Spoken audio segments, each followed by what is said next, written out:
今回は時短にも節約にもなる食材を長持ちさせる便利な冷凍術をご紹介します。冷凍することで食材の保存期間を延ばすだけでなく、栄養素がアップするなどのメリットもありますので、ぜひ最後までご覧ください。では早速始めていきましょう。このチャンネルでは体に優しい季節の料理や暮らしに役立つ情報などを配信しています。ご興味ある方はぜひグッドボタンとチャンネル登録よろしくお願いいたします。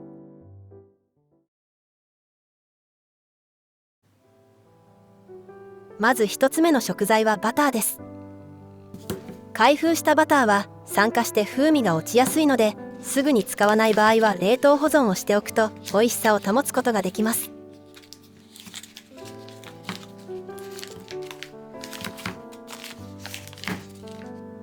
お菓子作りなどに使いやすい 50g とお料理に使いやすい 10g に切り分けて保存しようと思います。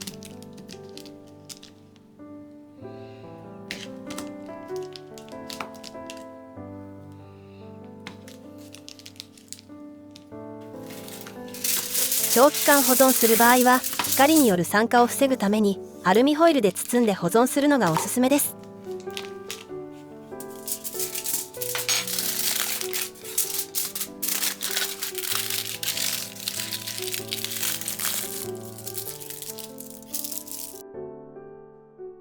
小さく切ったものは一つずつ包むのは大変なので、タッパーに小分けにして入れてしまいます。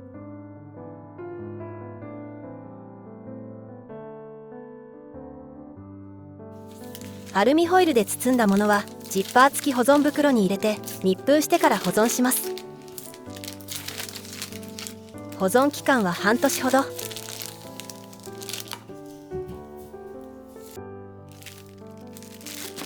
お菓子作りなどは凍ったままだと使いにくいので、冷蔵庫に移して解凍してから使ってください。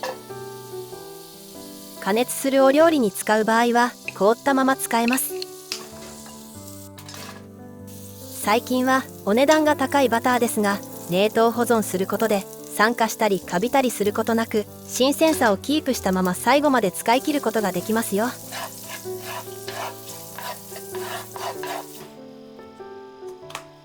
次は牛乳です。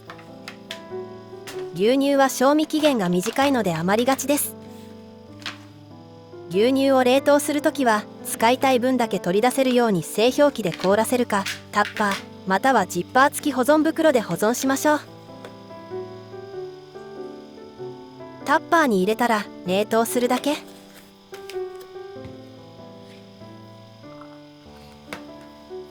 賞味期限ギリギリの牛乳ではなく、なるべく開けたての新鮮なうちに冷凍するようにしましょう。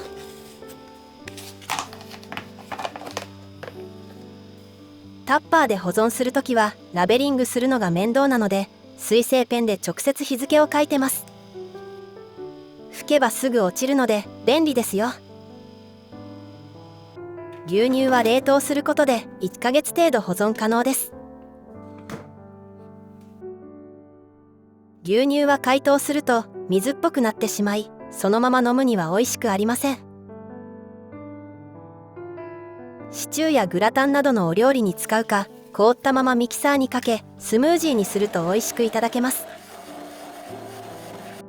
ホットケーキやパン作りなど生地に混ぜ込んでしまうものなら、解凍した牛乳でも問題なく作ることができました。次は生クリーム。お菓子作りのために買うことがありますが、一度に全部使い切ることって難しいですよね。そんな時は使いやすい量で小分けにして冷凍しておくのがおすすめです。キッチンペーパーやラップを敷いたバットにスプーンですくったクリームを置いていきます。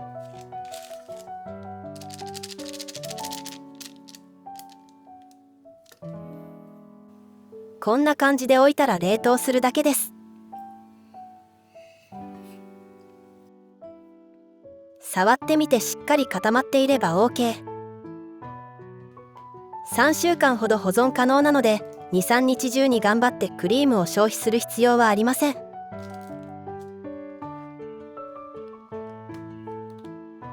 生クリームは冷凍してもカチカチにならないので、アイスのようにそのまま食べると美味しいです。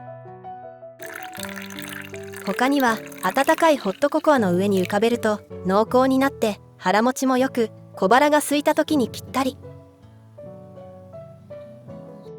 生クリームは解凍してから使うこともできるので、コーヒーゼリーやプリンに添えるととても美味しいですよ。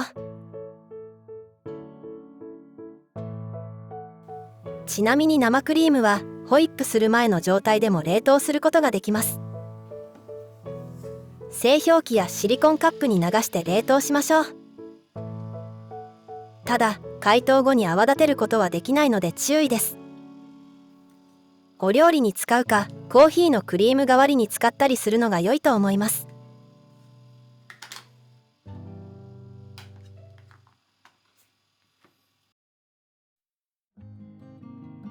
次は生卵を保存していきます。タッパーやジッパー付き保存袋に入れて冷凍するだけです。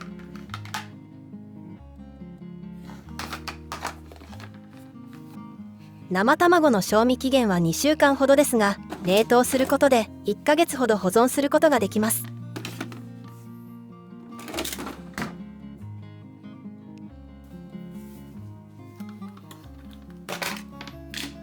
冷凍すると殻にひびが入りますが、失敗ではありません。冷凍することで中身が膨張し、ひびが入ってしまうんです。タッパーのまま冷蔵庫に入れて解凍します。一晩待つと完全に解凍されます。卵を冷凍すると卵黄がもっちり、ねっとりの濃厚な食感になるんですよ。冷凍していない生卵と比べると卵黄のふっくら感が全然違いますよね。この状態で卵かけご飯や目玉焼きにして食べても美味しいんですが、個人的に一番好きな食べ方は卵黄の醤油漬けです。卵黄と卵白を分けたら漬けだれにつけるだけ。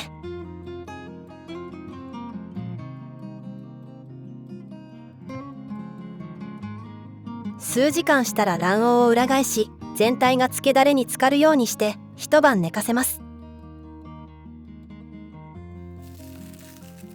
一晩待てば味がよく染み込んだ冷凍卵黄の醤油漬けが出来上がり。この冷凍卵黄を作るために卵を冷凍するほどお気に入りの食べ方。熱々のご飯にのせたらシンプルだけどとっておきのごちそうになります。ウニみたいにねっとりした食感で一度食べたらやみつきになりますよ。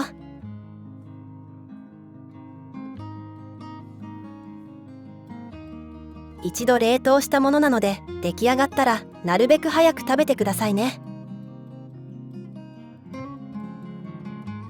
余った漬けだれは炒め物などに使いましょう。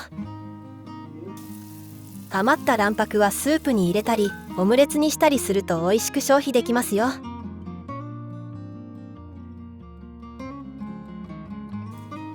しらすは賞味期限が短く結構余らせてしまいがち。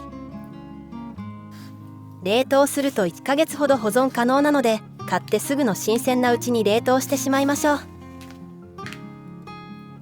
私は小さいタッパーに小分けにして冷凍することが多いですが、ジッパー付き保存袋にまとめて入れて冷凍しても大丈夫。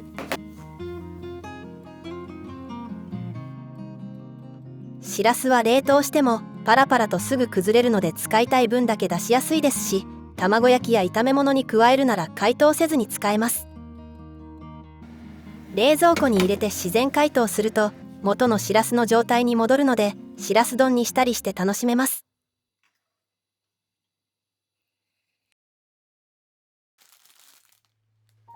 きのこは買ってきたら使う分だけ残してすぐ冷凍するようにしています。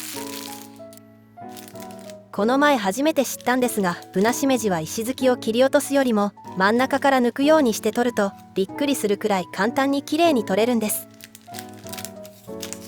最後に石突きだけきれいに残って包丁もまな板も必要ないので、知らなかった方は是非やってみてください。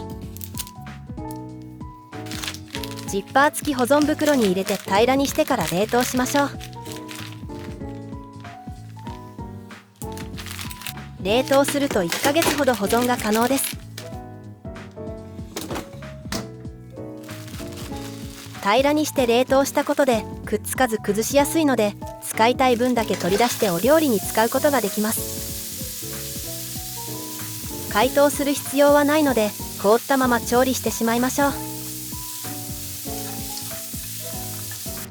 しめじと同じ要領で他のキノコ類も冷凍することができます。石突きを切り落としたらお好きな大きさにカットします。細かくほぐしてあげましょう。キノコは冷凍すると旨味がアップするほか、細胞膜が破壊され栄養素が溶けやすい状態になるため、栄養価がアップすると言われています。空気をしっかり抜いて密封するのがポイントですね。保存期間は1ヶ月。凍ったままお料理に使ってくださいね。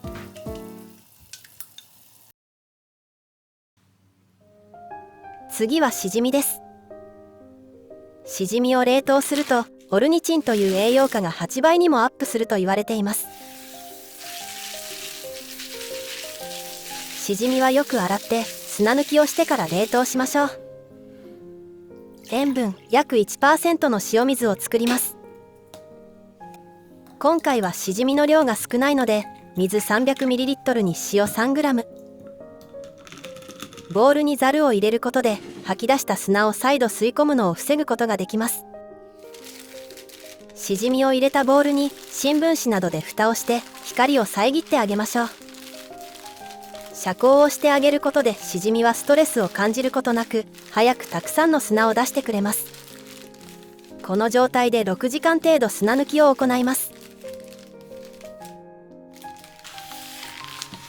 6時間ほど経過するとしっかり砂を吐き出してくれました。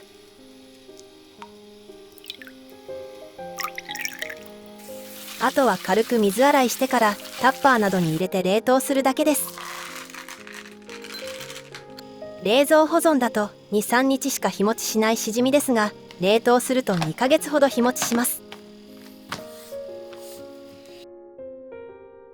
しじみは解凍せずに凍ったまま調理します。お味噌汁にする場合は沸騰させたお湯に凍ったしじみを入れて数分煮込むだけ。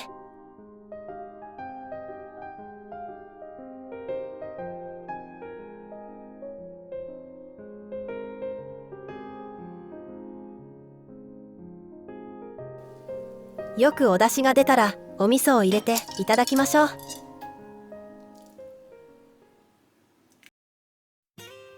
キムチは発酵食品なだけあって気づいたら酸っぱくなってしまったということがよくあります。冷凍することで乳酸菌が増えなくなり酸っぱくなるのを防ぐことができますよ。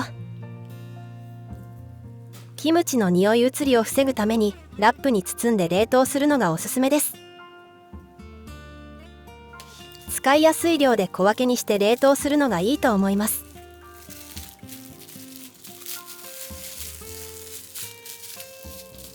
もう一度ラップで包みタッパーに入れて冷凍すると匂い漏れすることもありません。冷凍で1ヶ月保存することができます。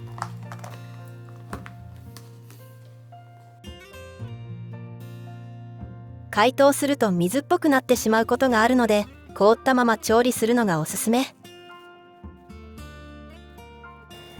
冷凍してもカチカチにならないので炒め物やスープに入れたりと使いやすいです。白菜の食感も損なわれることなく美味しくいただけますよ。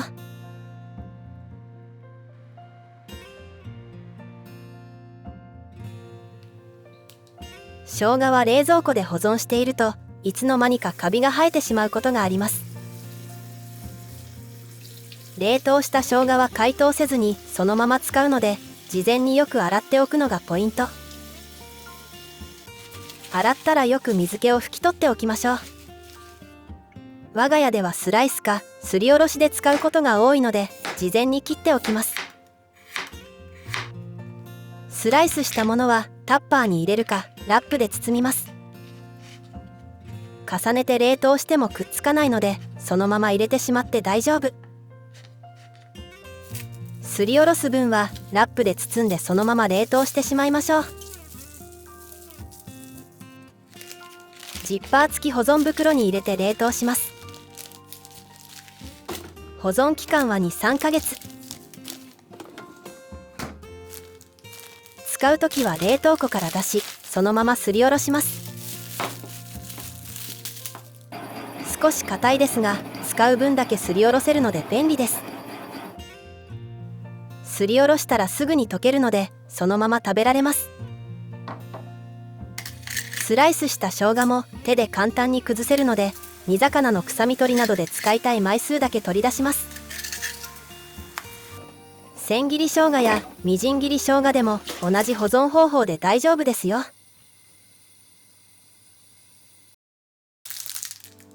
ニンニクは冷蔵でも1、2ヶ月と保存期間は長いんですが、皮がついたまま冷凍しておくとなんと半年も持ちます。以前は使いやすいようにみじん切りにしたりスライスしてから保存していたんですが、最終的に皮ごと冷凍しておくのが楽だと思ってこの方法になりました。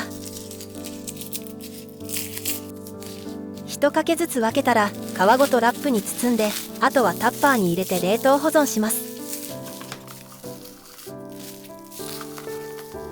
こうすることで風味を保ったまま半年間は保存することができます。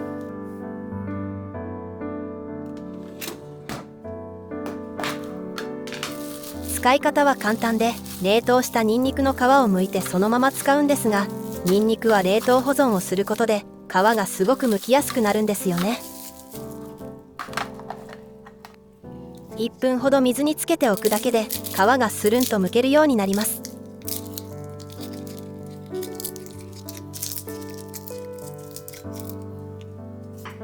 凍ったままでもそんなに硬くないので、みじん切りにしたりすりおろしたり、使いたいお料理に合わせて使うことができます。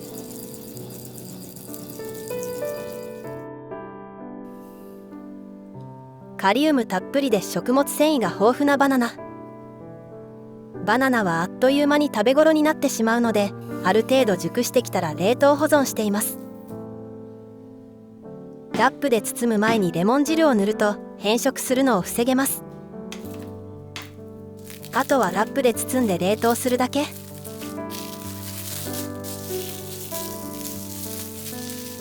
ラップの上から手で潰して冷凍すると場所も取らないし、冷凍したバナナを割りやすくて、そのままアイスとしても食べやすいです。保存期間は1ヶ月。完全に解凍するとべちゃっとして美味しくないので、凍ったままか半解凍くらいの状態で食べるのがいいと思います。凍ったままでも簡単に切れるので、輪切りにしてヨーグルトにのせるととても美味しいです。潰したバナナは包丁を使わなくても簡単に手で割れます。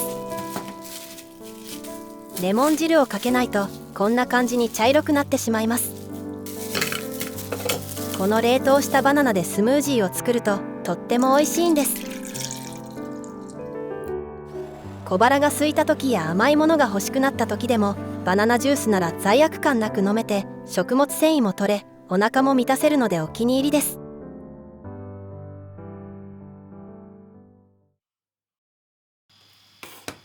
気づいたら賞味期限が切れていたなんてことがよくあるヨーグルト。無糖ヨーグルトはそのまま冷凍すると解凍した時に分離してしまうのですが、砂糖を加え混ぜてから冷凍することで分離を防いで解凍後でも美味しく食べることができます。無糖のヨーグルト 100g に大さじ1杯の砂糖を入れてよく混ぜます。蜂蜜など他の甘味料でも大丈夫です。砂糖を加えることでヨーグルトに含まれるタンパク質の分解を止め、分離を防いでくれます。加糖ヨーグルトはすでに甘味料が入っているので、何も加えずにそのまま冷凍できます。タッパーかジッパー付き保存袋に入れて冷凍しましょう。ヨーグルトの量が多い場合はジッパー付き保存袋で冷凍した方が凍ったまま手で割れるため、使いたい分だけ取り出しやすく便利かもしれません。保存期間は1ヶ月。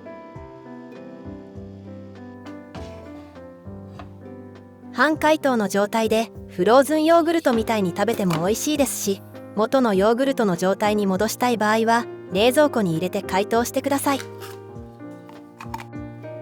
完全に解凍したらよく混ぜ合わせると元のヨーグルトの状態になります。解凍したものはなるべく早めに食べきるようにしましょう。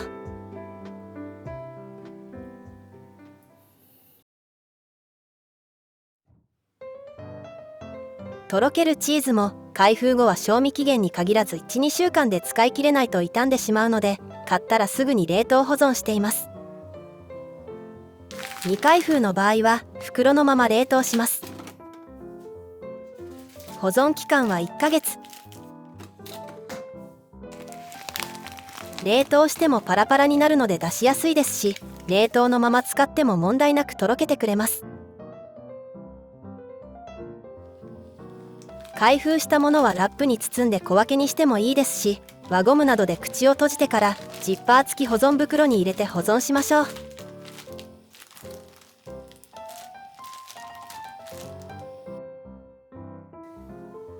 食パンを買った時やホームベーカリーで作った時は使う分以外はすぐに冷凍しています。使う分に分けてラップで包んだらジッパー付き保存袋に入れて冷凍します。保存期間は1ヶ月です。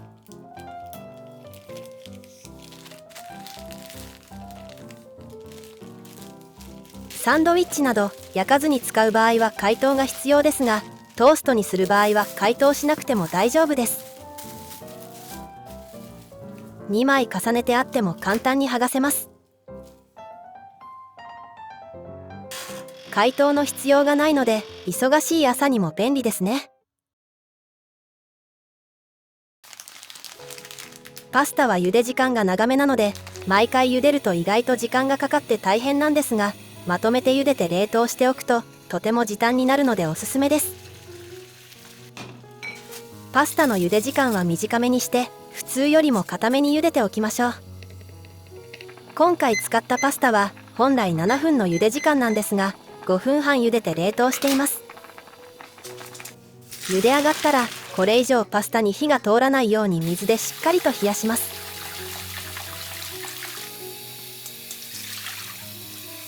麺同士がくっつかないようにサラダ油かオリーブオイルを絡めて麺をコーティングしましょう。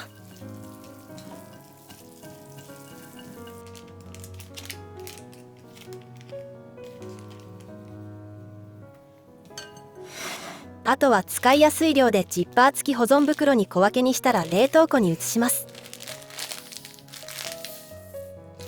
今回は2人前の 200g とお弁当用に小分けにして冷凍します。凍らせるときは銀バットなどに乗せて平らな状態で冷凍すると固まった時にかさばらず冷凍庫の中で邪魔になりにくいです。保存期間は1ヶ月。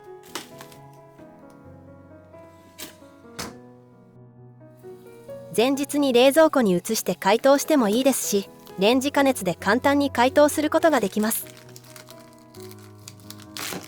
袋の口を少し開けて600ワットで2分加熱します。レンジの機種によって加熱具合が違うので様子を見ながら加熱してくださいね。解凍している間にパスタの具材を準備します。この日は和風きのこパスタを作りました。まろやかさとコクを出したいので冷凍しておいたバターとニンニクも使います。冷凍しておいたしめじも入れて炒め、火が通ったら解凍したパスタを入れて味付けをして完成。固めに茹でてあるのでフライパンで炒めた時に程よい硬さになります。今回は和風きのこパスタを作ったのでフライパンを使いましたが、和えるだけのソースがあればレンジで解凍した後に混ぜるだけで完成するので、パスタをまとめて茹でて冷凍しておくのは本当におすすめです。お弁当用に小分けにしておいたパスタは冷凍しておいたミートソースと合わせるだけでおかずが一品完成します。レンジ加熱でもいいですが、お水を少量入れて火にかければすぐに柔らかくなるので忙しい朝でも手間なく作れます。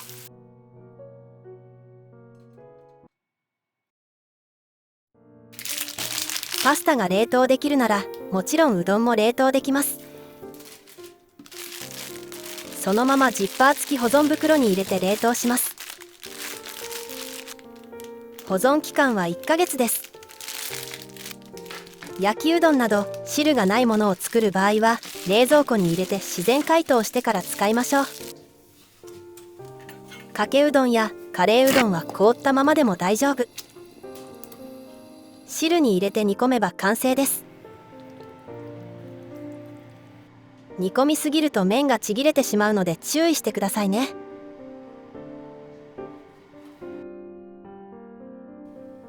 味噌は冷凍することで風味を損なわずに保存することができます。長期間味噌を使わなそうな時は冷凍するのがいいかもしれません。タッパーに移したら表面を平らにしてから保存します。冷凍することでなんと1年も保存することができますよ。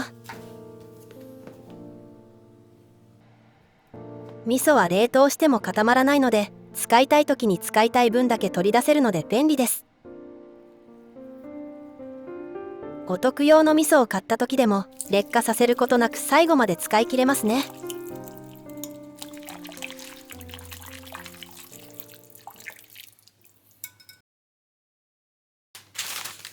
納豆も安くてまとめ買いした時は冷凍するのがおすすめ。納豆はパックのまま冷凍できるんですが、パックの素材が空気を通しやすくて密封されていないのでジッパー付き保存袋に入れて冷凍してください。保存期間は3ヶ月です。食べる前日に冷凍していた納豆を冷蔵庫に移して解凍します。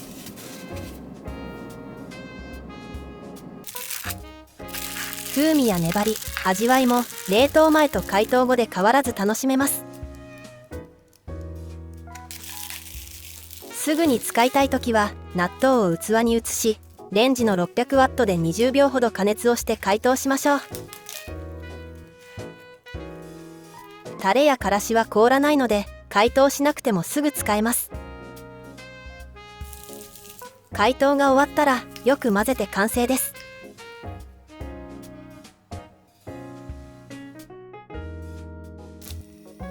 最後はこちら。油揚げって結構消費期限短いんですよね。これは2枚入りですがそんなにすぐ消費できないのでこれも冷凍しておきます。我が家は油抜きをしなくていい油揚げを買っても古い油は落としておきたいので簡単に油抜きをするようにしています。油揚げの両面に熱湯をかけるだけなので簡単です。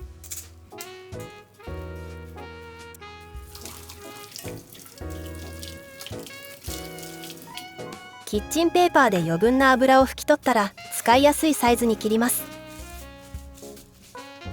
以前はいろいろと切り方を変えて冷凍していたこともあるんですが、今はお味噌汁で使いやすいサイズに統一して切っています。まとめて保存袋に入れたら空気をしっかりと抜いて冷凍しましょう。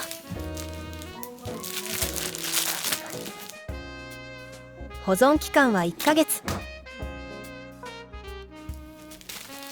冷凍したままお味噌汁に入れたり煮物の具材にしたりと切る手間もなくすぐ使えるので、油揚げは冷凍しておくと料理がすごく楽になります。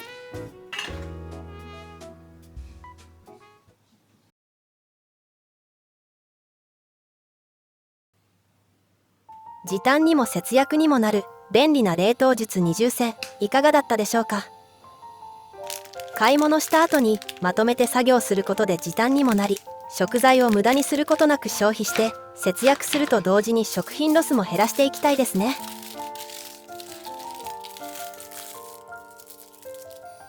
この動画が少しでもお役に立てれば嬉しいです。最後までご視聴していただきありがとうございました。